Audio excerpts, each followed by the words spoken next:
Ça, c'est du caca. Et aujourd'hui, je vais te montrer pourquoi les tractions à l'élastique, eh ben c'est pareil. Jingle.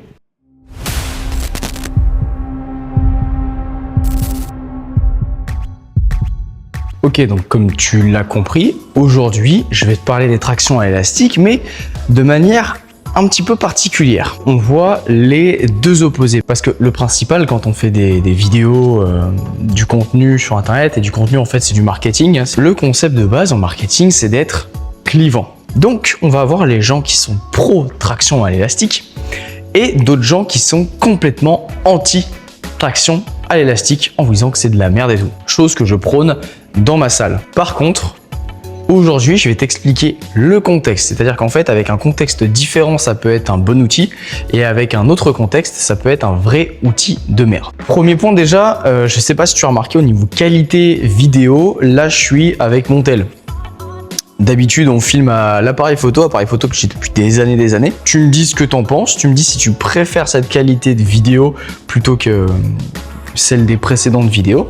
Et puis, je filmerai sans arrêt avec mon téléphone. Et au lieu d'acheter un appareil photo à 3000 balles dans le futur, j'achèterai peut-être un téléphone à 3000 balles. Ce serait peut-être plus intéressant pour le business. Ceci étant dit, mon petit gars, 3 points différents aujourd'hui. Le premier, c'est la question de contexte. Le deuxième, c'est l'outil en lui-même. Et le troisième, c'est savoir faire la différence dans les types de traction. Tout d'abord, le contexte, effectivement, il y a une phrase hyper connue qui dit « il n'y a pas de vérité sans contexte ». Bah là, on est pile dedans. On ne peut pas dire « c'est bien, c'est pas bien » sans contexte. Moi, on me demande souvent « c'est quoi ton avis sur la créatine ?» Problème, c'est que quand on me demande ça, tu vois, je suis obligé de donner tous les contextes, moi, et ensuite de donner mon avis sur tous ces contextes. D'expliquer tous les contextes. Ça, c'est vraiment casse-couille. Hier, j'ai un client qui m'envoie un message sur Instagram et qui me demande « c'est quoi ton avis sur les pré-workouts ?» Parce que moi, je comprends rien. Et là, du coup, moi, je lui ai sorti mon avis sur les pré-workouts. Nous, on a un qui est bien, qui n'a pas de caféine et tout, donc il te donne un petit coup de boost et tout. T'as une bonne congestion, une meilleure endurance musculaire, mais par contre, tu sais, t'as pas le gros coup de fouet qui va t'empêcher de dormir et tout. Et il me dit, parce qu'il s'entraîne que le soir, et il me dit, bah justement, moi, j'ai envie de ce coup de fouet là. Et là, j'ai fait, ah ok, donc le contexte a changé. Donc, vu que le contexte a changé, eh bah, je vais orienter mon conseil sur un autre produit par exemple. Là, je vais parler du C4 qui est plutôt un produit assez vénère. En parlant de contexte, dans les cours qu'on donne au QG, quand les gens veulent apprendre à faire des tractions ou progresser sur les tractions, ils me demandent sans arrêt des élastiques. Moi, j'ai un client, ça fait 3 ans qu'il est là et il me dit à chaque fois qu'il y a des tractions, est-ce que je peux mettre un élastique sur mes tractions? Et du coup, je lui dis non, Robert. Et il me dit ouais, mais dans mon ancienne salle on mettait un élastique sur les tractions et du coup on progressait vachement mieux et tout. Et du coup je lui dis non Robert. Problème, c'est qu'il n'a pas le bon contexte. En revanche, j'ai une autre cliente là il y a pas longtemps qui me dit qu'elle prépare des tests militaires et dans ces tests militaires ça a changé un petit peu. Elle m'a expliqué c'est pas. Et dans ces tests ça a changé un petit peu. C'est pas une traction pour les femmes à faire, mais tu t'assois sur une machine de tirage et tu fais du tirage. Et elle n'arrive pas à faire de traction. Et ici, on n'a pas de machine de tirage. Donc là, je lui ai dit quelque chose d'assez fonctionnel qui va être vraiment précis dans ton contexte et dans ton objectif, c'est des tractions à l'élastique. Du coup, elle se met à faire des tractions à l'élastique et là, les autres clients arrivent. Donc à chaque fois, je leur dis, c'est fait exprès qu'elle fasse des tractions à l'élastique. C'est pas le même objectif que vous. Le contexte est différent. L'outil en lui-même est quand même assez intéressant. Il y a plusieurs types d'élastiques différents. Tu as des petits, tu as des gros, tu en as en caoutchouc, tu en as en tissu. Ceux en tissu, déjà, pour les tractions, il faut les oublier. Déjà, pour la salle de sport classique, il faut les oublier. On prend que du caoutchouc. Ils sont hyper utiles. Tu peux t'en servir. Alors là, celui-là, je crois que c'est un 35 kg. Et en fait, l'outil, c'est plus tu vas le tendre et plus il aura de résistance. Donc, si tu l'utilises sur les tractions, en fait, quand tu es en bas de ta traction et que tu as ton élastique sous ton pied, et ben c'est là où il va être le plus tendu possible, donc où il y aura le plus de résistance et où toi, tu auras besoin de développer moins de force. C'est-à-dire que sur la première phase de ta traction, la première moitié, là où ça demande 100% de bras, très peu de dos, puisque le dos arrive en activation quand on commence à rapprocher le coude du corps. Sur cette toute première phase, c'est les bras qui pêchent. Donc soit on a des petits bras et ça pêche, soit les femmes en général ont moins de force que les hommes au niveau des bras. C'est cette première phase qui est souvent la plus difficile, donc du coup quand on met un élastique, c'est cette phase-là qui est allégée. Et la dernière phase, donc, puisque l'élastique est moins tendu, elle est moins allégée. Du coup c'est plus utile. L'outil en lui-même, les tractions élastiques, même si je trouve que c'est vraiment de la merde, ça reste quand même beaucoup plus intéressant que les tractions sur une machine à traction. Tu sais, où tu as une plateforme, tu fais tes tractions là, et en fait la machine se lève pour t'aider à faire ta traction. Ça, c'est vraiment de la grosse merde. Jamais en faire. Maintenant, il faut faire la différence dans les types de traction. On en revient à notre histoire de contexte. Quand on prend ma cliente qui m'a demandé pour son objectif de progresser, je lui donne des tractions à élastique à faire. Et plus ça va, plus elle augmentera son nombre de répétitions parce que elle, c'est un exercice d'endurance et non de force.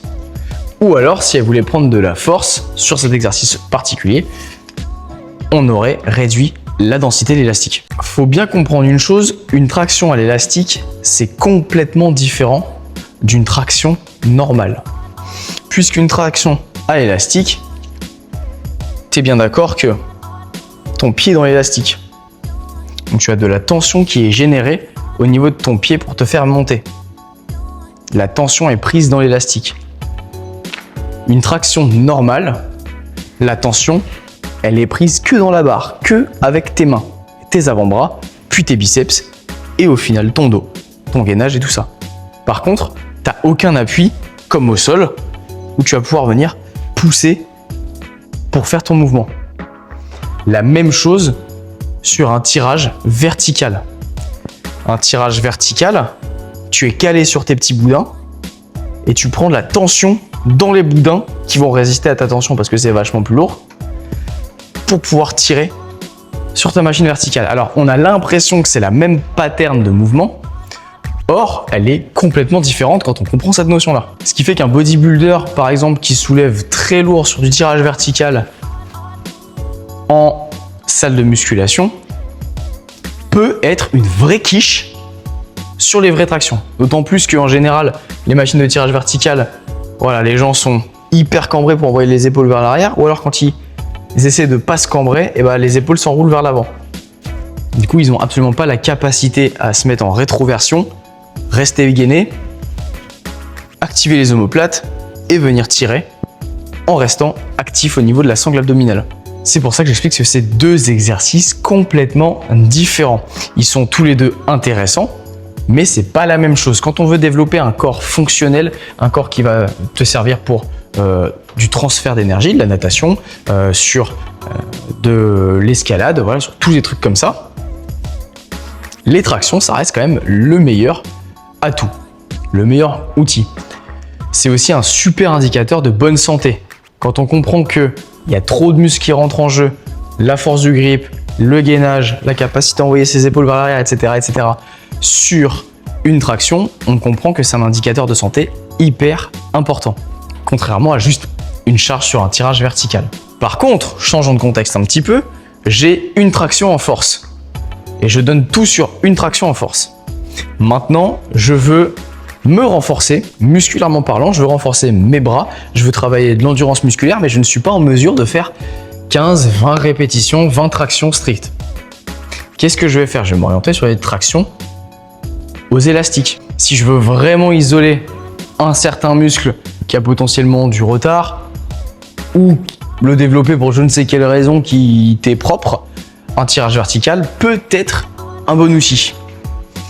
Tout va dépendre du contexte. Si tu as le bon contexte, si tu sais intégrer le bon outil, si tu comprends pourquoi tu fais telle ou telle chose et si tu comprends qu'une traction élastique ou un tirage vertical à la poulie, c'est absolument pas le même exercice qu'une traction, qu'un chest to bar ou qu'un muscle up, tu as tout compris.